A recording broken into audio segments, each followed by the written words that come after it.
Welcome everybody, it's Soccerbeat and it's talking Kaizer Chiefs, and I've got with me, as you know, Kaizer Chiefs former left back, Tsepo Masilela, and I'm very, very pleased to say I've got a good friend. I nearly said an old friend, but he's a good friend. One of the best minds in South African football, one of the best identifiers of a player, one of the best developers of the player, and one of the top coaches we have in this country. Coached with my good friend Mushin Edgar at Kaizer Chiefs, with my good friend Ted Dimitru at Kaizer Chiefs, a man I respect highly. When a soccer Duma used to phone him non-stop, I still phone him. Farouk, welcome to Talking Chiefs with Soccerbeat. Thanks, Peter. Really humbled by that introduction. I hope I can live up to it. Let's chat football. Good. Before we start, guys, I want some good news and exciting news for all you viewers out there. If you sign up with Betway using the sign-up code Soccerbeat, you'll get an extra 25 Rand to bet. Extra 25 Rand. And if you win, you can share it with us. Right. Kaizer Chiefs is Magesi. Guys, you know what? I love football, and I love watching football. And it's only second best to playing it, and I'm too old to play anymore. But goodness me, that first half was like watching paint dry.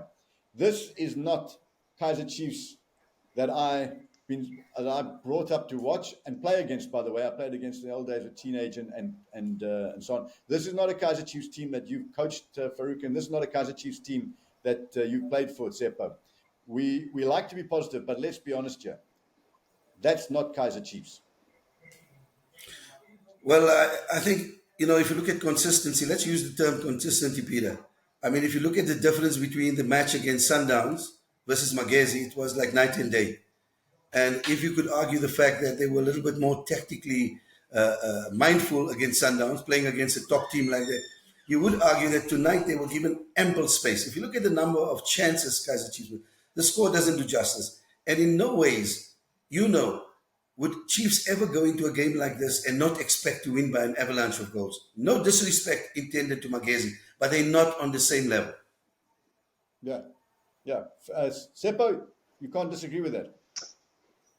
No, Peter, I can't disagree, and if when you talk about space, when you look at the game plan of Magesi, they are playing more of a 1v1 defending. And I think with the Kaizer Chiefs players, if you're smart enough, you know where to get the spaces, you know how to buy time to get to the spaces. And I think they lacked a bit of that in the first half. There was no fluidity, there was no, in their game, there was no tempo. I felt like the first half is the worst, I've seen the Kaizer Chiefs play. So, Farouk, I want to ask you a question. You're a coach, you've sat on the bench. Now, if I think of the Kaizer Chiefs bench, we all know Owen de Gama, and Owen sets his teams out in a particular way. They man-mark the entire team. He's been at Magesi a couple of games. But when Tsepo and I did the previous game, at the end of the game, we said, we're playing Magesi, we know what's going to happen, it's going to be man-marking. Do you think, and it looks like it to me, but I don't want to put words in your mouth, do you think that with having an all-foreign bench, that there's not enough knowledge there? Because you know what Magesi is going to do. They're going to get behind the ball and they're going to play 1v1. It's not rocket science. And it's not rocket science. Yet Chiefs struggled. Their lineup in the first half struggled to in fact, it's only once they made it 1-0 did they look like a better side. Is there a problem on the bench of lack of local knowledge? Well, looking from outside, you could argue the fact that they should have at least one or two local coaches who understand the culture of our football, who understand how South African, and I'm saying South African players are wired. They're totally different to your Nigerians, to your Ghanaians, etc. I mean, I've worked with South African players for years, and I can tell you, you need to know the culture. You need to know what makes a South African player tick. And I think Nabi should look to have at least a South African on the bench with him to give him that insight. But in saying that, I think it goes back more to the philosophy of Chiefs. Chiefs seem to some extent have lost the philosophy that made them the household name. If you look at the fact that Chiefs played an entertaining brand of football, Chiefs didn't play a high-octane game. If you look at tonight, most of the time when they build out of defense, when Miguel gets the ball, the first pass he looks, it's a pass to the wings or a pass to the striker up front. Nothing wrong with that if it's on. You play the vertical pass, and you look to play the vertical pass by first attracting the press. Now, if you look at it, as you said, Owen set his team up to play a man-to-man game. It is not wise to play that forward pass too early, because if you do that, they're already structured to deal with it. So you should look to attract the pressure. And I mean, there's three ways of doing it. You start with your central defenders, keeping the ball, and Tsepo will tell you this is how they play in Spain. They keep the ball to attract opponents, to create space between the lines. And this is where Chiefs can be so deadly, because they have good players. But they need to ensure that they don't play this ultra-direct football. And they lose possession, because most of the time, they lose possession by playing that ball forward too early. So I think from a philosophy point of view, Chiefs need to go back to the blackboard and say, what made this team what it is, what it was? And go back to what, maybe, I'm sure Nabi could adjust, he could adapt, because I think Chiefs need to adapt, because if you look at the fact that they just managed to win 1-0, it's not going to get any easier. You know, they now competing to stay in the top 8. And you know, from one week to the next, in the PSL, there's no guarantees, Peter. Yeah. So, Farouk, you highlighted an exceptional point there, is that Nabi's been quite one-dimensional in the way he wants Chiefs to play. It's almost like the Man United coach. We play this way, whether it works or not, we play this way. And Nabi's thing is get the ball forward early, play off the front foot. It's almost like, rushing football. And it's nice and attacking, obviously, but it's not that difficult to defend against, first of all. And secondly, you lose possession a lot, Tsepo, because the ball comes back at you. And as a defender, you almost like you're bombing forward, but you know that it's going to be coming back at you. And that's why, is this not possibly a reason, Tsepo, you playing at the back, one of the reasons why they're so exposed and I think they've scored more goals against them than any other team in the league? Or certainly one of the worst. Definitely, Peter. If there's lots of turnovers and you turn over possession easily, that's when teams can take advantage. And we've seen before, with Kaizer Chiefs team considering. And I think again today they missed that Tabo Kele. I still believe, in the games he plays, he's more like he's the one that can control. He knows when to pick the pass. He controls the tempo of the game. But today they missed that midfielder, who can be on the ball for longer. Because when you are in the ball for longer, that's when you push your opponents backwards and you can pick passes and play through them.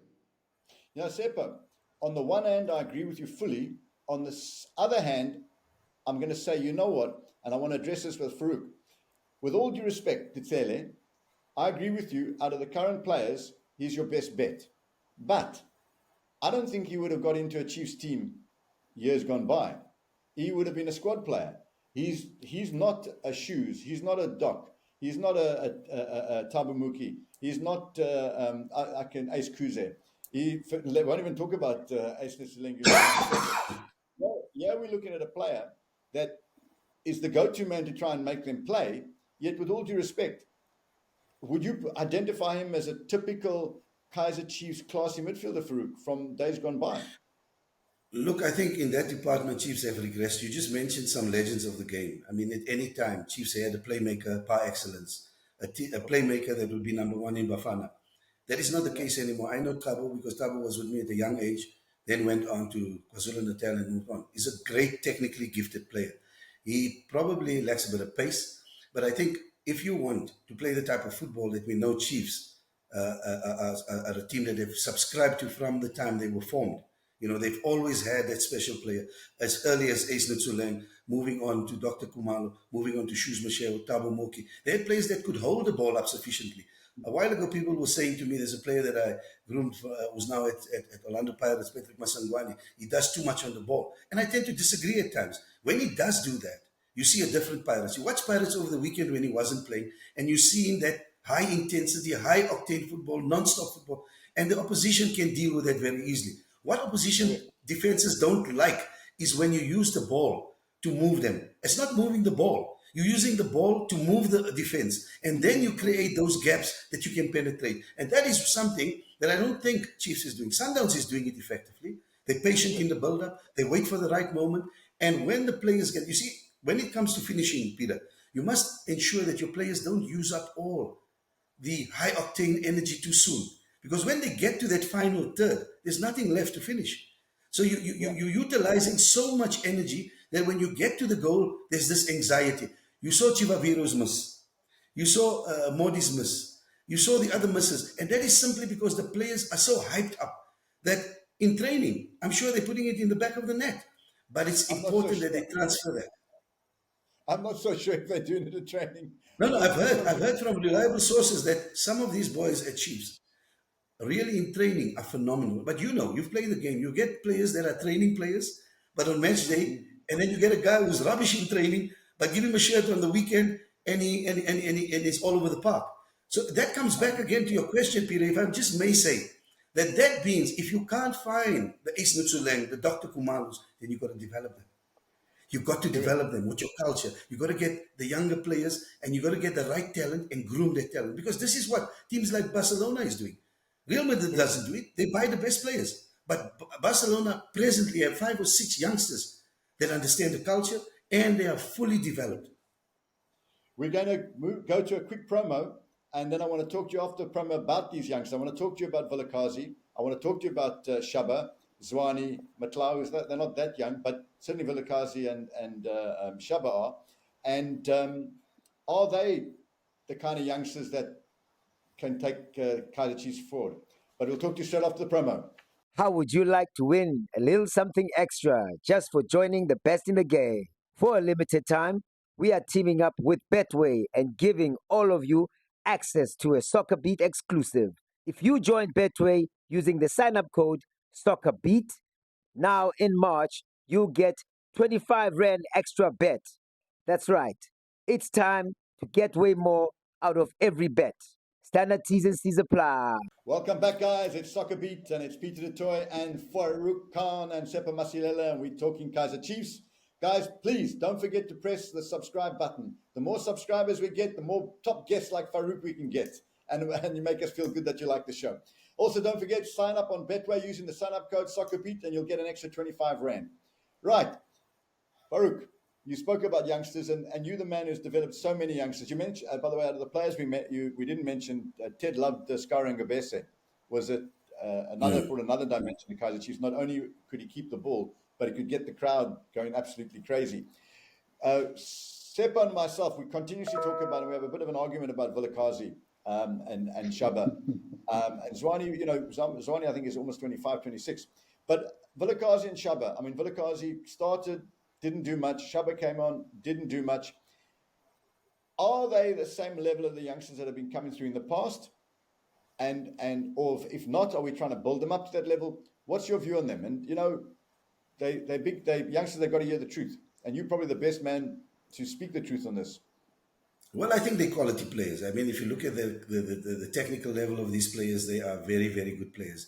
The problem is that you don't only need to be technically astute, you need to be psychologically able to deal with the pressures of wearing that shirt. And I think when you throw these youngsters in and you haven't exposed them to the rigors of professional football, it does become difficult. I was very blessed when I worked with Mushina Etugrau because we worked very closely. I would work in the academy in the afternoons, but in the mornings, I would spend time with him. So I knew exactly what type of players he was looking for. And I knew exactly what the first team required.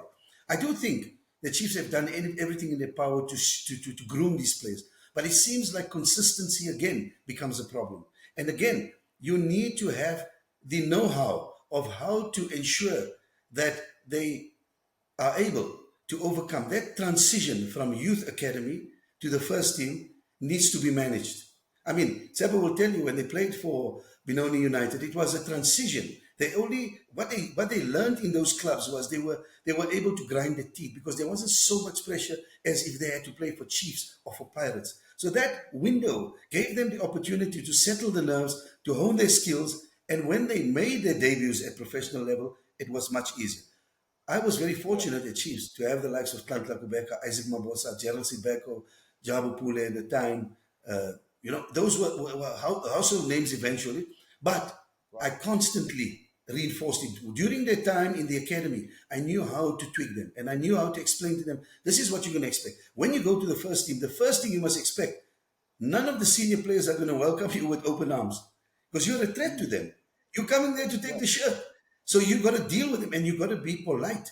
I had a player called Lucky Phillips and they were playing the Rondo one day, Peter. And he was playing with Doctor, not the Rondo, foot tennis. And Doctor said something and I had to go with Doctor. I called him out. I said to him, listen, my friend, That's a legend you're speaking to. You need to control yourself. You're never backchatting. So that is valuable advice. If you look at, with all due respect, you look at some of the kids that have been promoted, they already arrived. Have they played 60, 70 games? Have they learned? Have they made their mark? Not yet. So they have to really calm down and become humble and learn from the coach, learn from the senior players. Who are the players at Chiefs now that can pass on those important messages? When we promoted the likes of Jabo and them, we had several legends. We had Dr. Kumalo, we had Thabo Moki, we had Cyril Nzam, we had Brian Malloy. I mean, these were legends of the game, and they advised the players accordingly. The question is, I'm not at Chiefs anymore. Is it happening? Yeah. I don't know. Well, you've hit. I mean, we're doing a review of the Magesi game, but to a certain extent, this is a review of Kaizer Chiefs season and Kaizer Chiefs over the last couple of years. Tsepo, I mean, you've been in the same position. You came into the team and you won 2 league trophies in 3 years.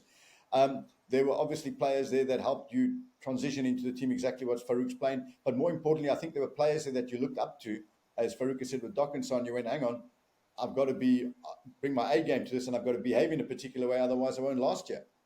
Is that happening there today? Yeah. I mean, if I was a young player coming through, I'd be going, well, you're not much better than me. What have you won?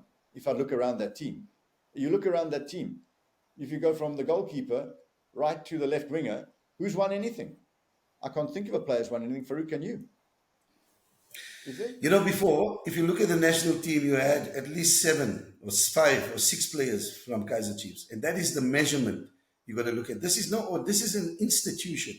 So nobody walks into an institution. And I think, hopefully in the future, Chiefs will get back to that where they are more selective of who they sign. And I'm saying this with the utmost respect for Chiefs because it's an institution and obviously respecting the coach doing his job. So I'm not trying to badmouth him, but I think you can only work with what you have. And there has been a couple of misses. To be quite frank with you, I'm being kind to say a few. There's been many misses that Chiefs have had over the years. You can't keep on recycling. And by now, 21 games into the season, who's your first 11, Peter? Yeah. That's the big question. You should have had a settled first 11. Yeah. Tsepo, what would you say to, I mean, Farouk, you've been a breath of fresh air, because Tsepo and I have been talking this almost every game, going, we obviously want to see Chiefs do well and we want to remain positive, but at some stage you've got to be real about this and say, look, guys, this club, we're talking to the fans here. We represent the fans. The fans' voice is what counts, and the club owners want to know what the fans are saying and thinking, and the club owners want exactly what we've been speaking right now. It's that, how do they get back there? I mean, Tsepo, you played there. How do they get back? Because soccer, as we know, football, as we know, you don't have 5 years. You don't have 10 years. Fans want you to get back now. How do you get that transition going quickly? I mean, do you get... I interviewed Ernst Mittendorp, and that interview will come out on Thursday, ex-Kaizer Chiefs coach, who I think they made a mistake getting rid of. He was second on the league table, and they've gone down. If you look just on facts, they've gone downhill since then. But how do you make this transition quicker? Do you keep Nabi, and then if he fails by the midway through the next season, then get a new coach? Do you make a change now? Who's buying the players? Do you change the way they're buying the players? That's a question to both of you. Let me hear what you say first, Tsepo. Because you can't go on what's happened with Magesi today. I mean, that 1-0 victory there, even if it was 4-0, it was 4-0 with bad football. Tsepo, definitely, Peter. And, to get it right, it's not a responsibility of only solely the coach. As Coach Farouk has said, the whole structure, the whole system, it needs to be aligned from the development. What's a Kaizer Chiefs player? Which players do you sign, and which players do you promote or to the first team? It has the whole structure. There has to be a culture. There has to be a Kaizer Chiefs way.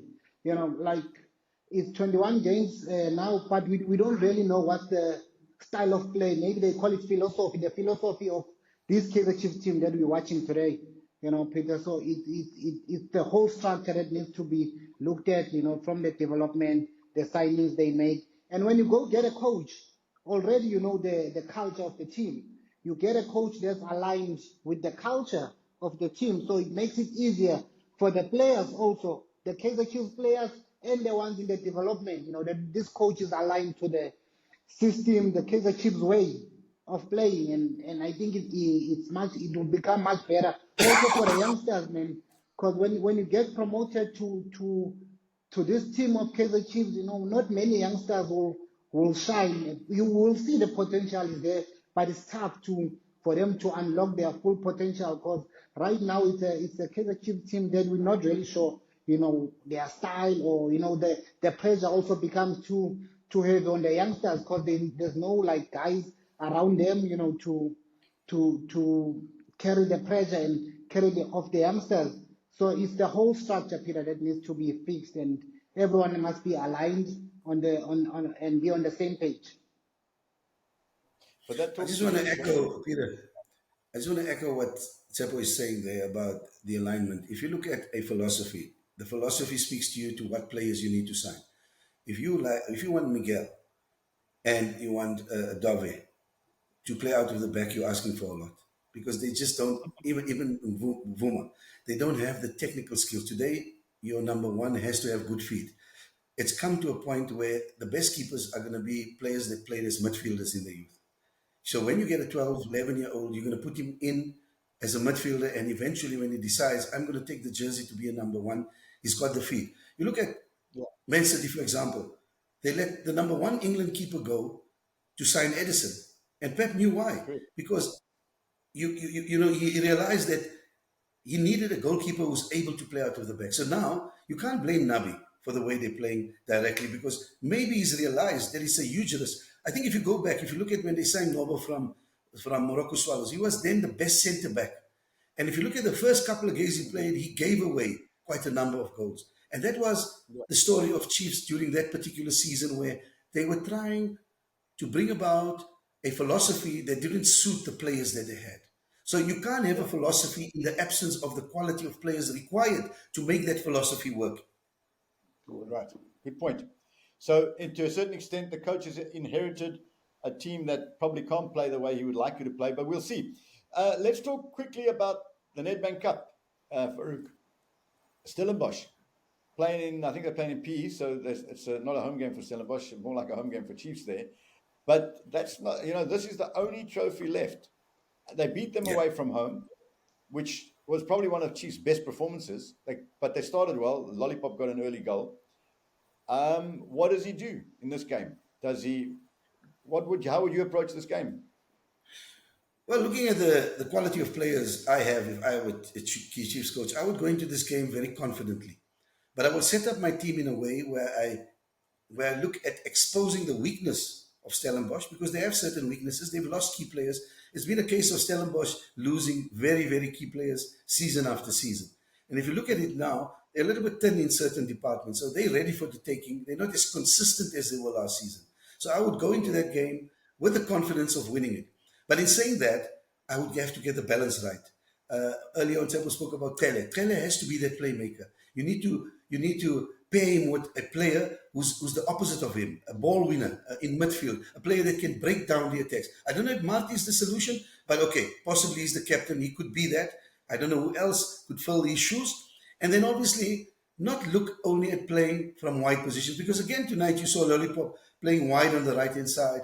It's not a normal position for him to play in. I would think that he plays more as a number 9. But I think the coach tweaked it a little bit, because he realized that Magesi were pushing up on the fullbacks, and they exposed that space on a few occasions, and it worked out. So maybe look to build up slower, maybe look to control the tempo of the game, and then look to expose them. But as a rule, I would work day and night on the finishing, because I think that's an area where Chiefs have been stuck. They're on a -3 goals. Okay, now with tonight, let's call it -2. Yeah. I'm not sure about that finishing that. I've seen buildings finish quicker than better than Chiefs. Tsepo, what do you think the score will be? Kaizer Chiefs 2-0, Peter. 2-0. I'm going with Well, Kaizer Chiefs. fans, you've heard it from Farouk, how to prepare for the game, and you heard it from Tsepo saying what the score will be. Listen, guys, thanks very much. Farouk, hopefully maybe you'll be with us on Saturday. I'm not sure, but certainly you'll be with us more and more as the season goes by, talking Kaizer Chiefs. Tsepo, you'll obviously be with us. And guys, again, just before we go, don't forget, if you use the Betway, you sign up on Betway and use the Soccerbeat code, you'll get an extra 25 Rand bet. Guys, thanks very much. Cheers, Farouk. Cheers, Tsepo. Pleasure. See you guys on Saturday. Peter. Soccerbeat, what?